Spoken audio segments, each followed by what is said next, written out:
โหอยู่ตลาดนัดจตุจักร พูดสอดขึ้นหู้นั่นหู้นี่คือแม่งคือจริงหรีดเนี่ยอยู่เมืองไทยเดี๋ยวโฟขึ้นหู้นั่นหู้นี่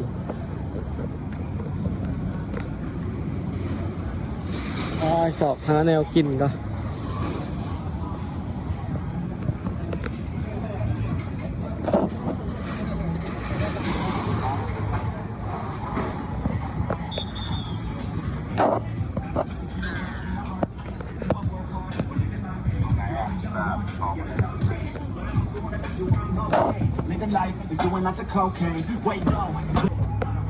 เลาะทางนี้คือสิคักกว่า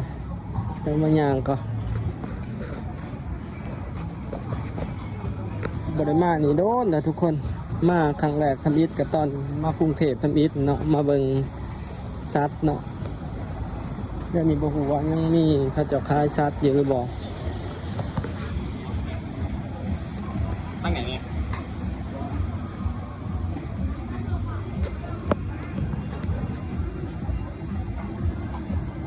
เดี๋ยวไปเลาะเบิงทุกคน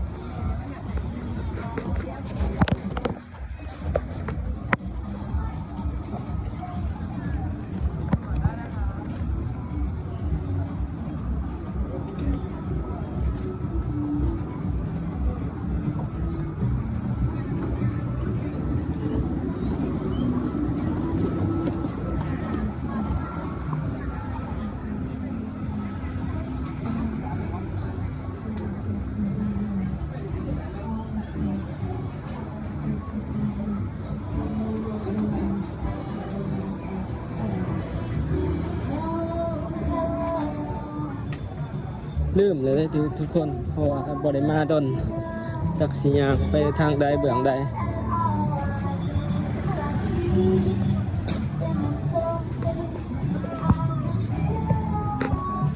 ยางไปสอบสื่อลูกชิ้นกิน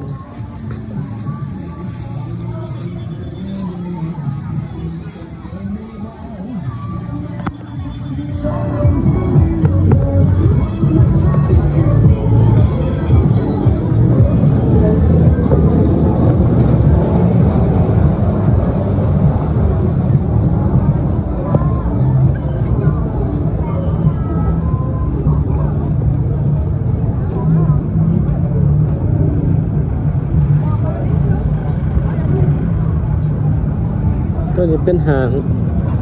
ตึกแดงโรงงานไปดินอยู่หางเนาะ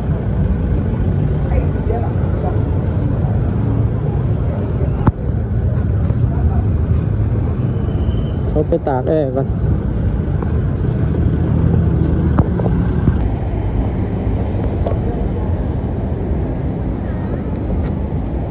เคยขายไอเต็กเลยกลมใหญ่เนาะ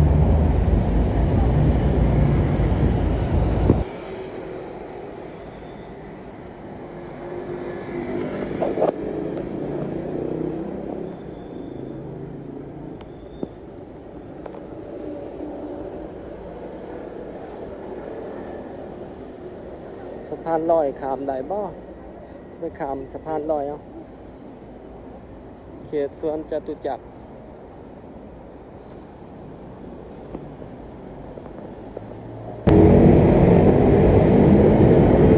การจราจรอยู่เส้นทางตลาดจตุจักรทุกคน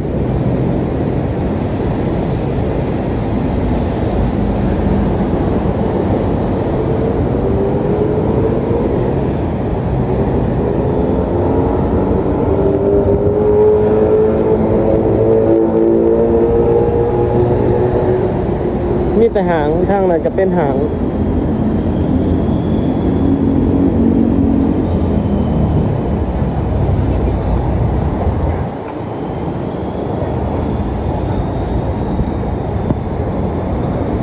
ทางนั้นจะตึกเริ่มน้าแหนนเนาะบอลเขาก็เขตนี้ก็บ่ธรรมดา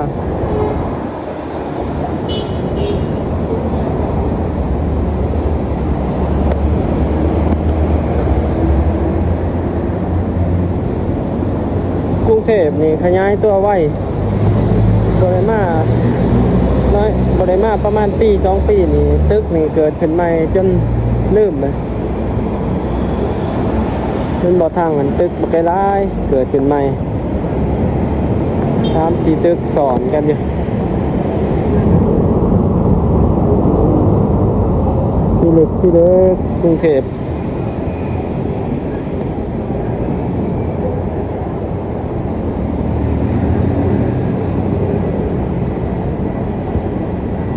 เขามาในห้างทุกคนโอ้เย็นดิ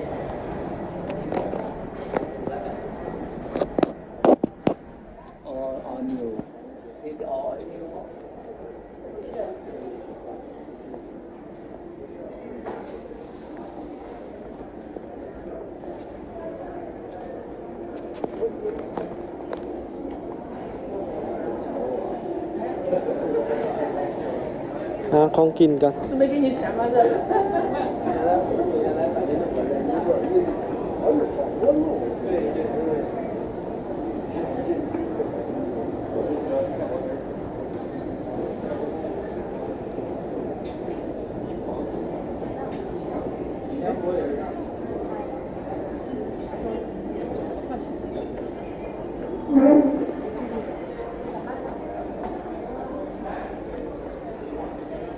โอ้เป็นลักษณะนี้เนาะยิน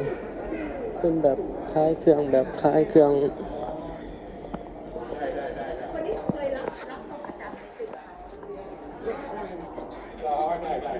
มันอาจจะอุบิเหตุอะไรนะครับพี่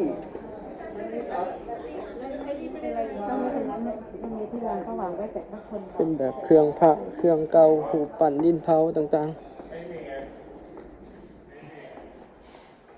ๆบ่มีของกินเลย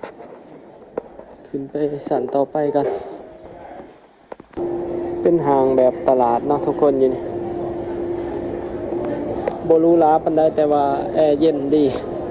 เพราะว่ามันเป็นแบบส่งตลาดเลยเนาะเป็นตลาดหลายสันกันสิเอากัน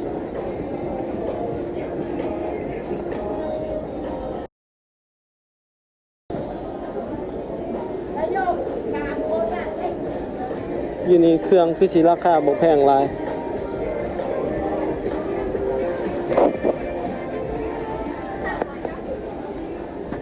มีหลายสีนะคะ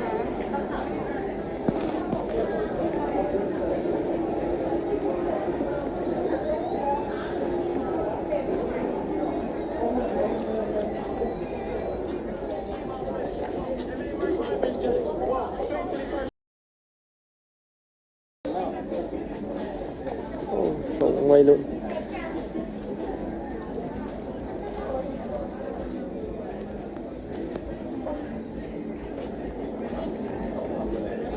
ย่างออกมาเบิ่งชมวิวกัน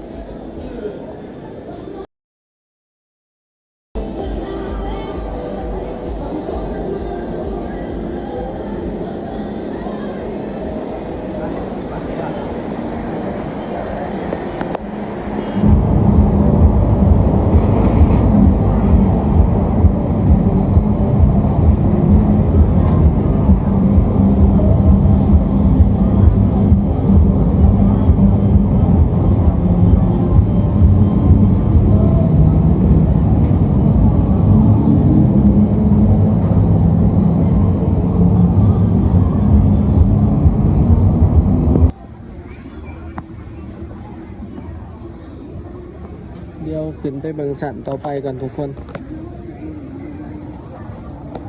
พี่สิมีของกิน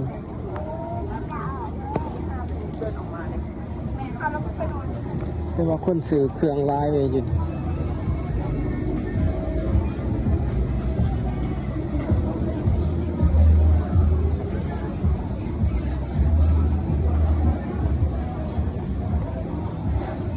ขึ้นไปเลาะเบิ่งกันมีบนนั่งกินชมวิว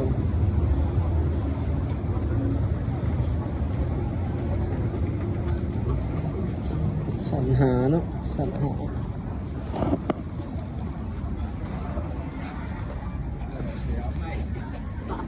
好丑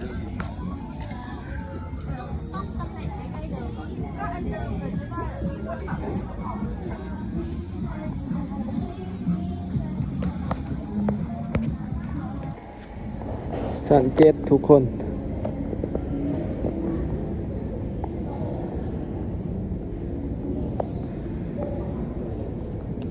อ๋อเห็นวิวตลาดจตุจักรเนอะบอลนี่แต่ว่าแวนมันบ่ใส่แวนเปื้อนแน่โอ้เสียดาย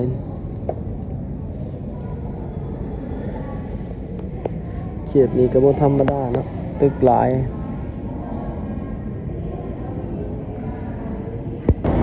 มานี่เฮาเห็นฝรั่งส่วนหลายเขาเจะแต่งโตวแบบสไตล์พังเนาะนี่คือแบบพังล็อก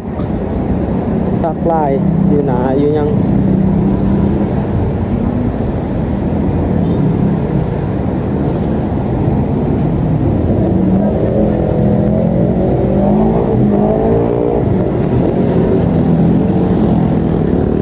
ส่วนนี้ก็วุ่นวายพอแล้ว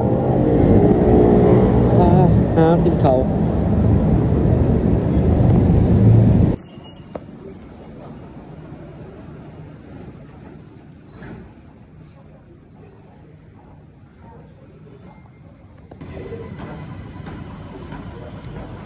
ตอนนี้เราอยู่ที่สถานีบางซื่อทุกคนก็มีการสิเดินทางกลับเนาะสิเดินทางกลับ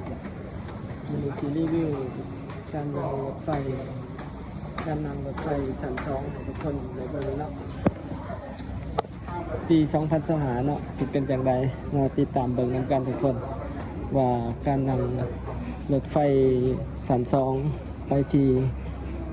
หนองคายเนาะสำหรับผู้ใดที่มีเป้าหมายอยากไปเที่ยวเวียงจันทร์หรือจะไปหนองคายเนาะ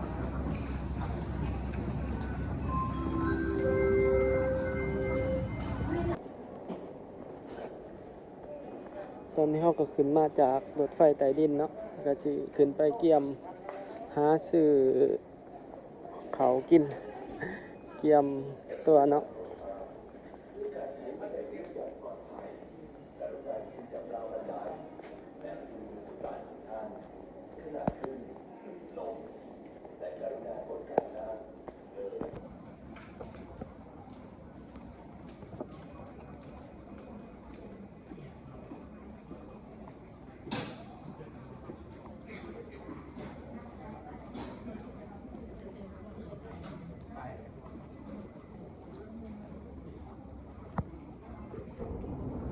ความใหญ่ความกว้างของสถานีกรุงเทพอภิวัตรทุกคน ตัวนี้เป็นไต่ดินเนาะทางยางไต่ดิน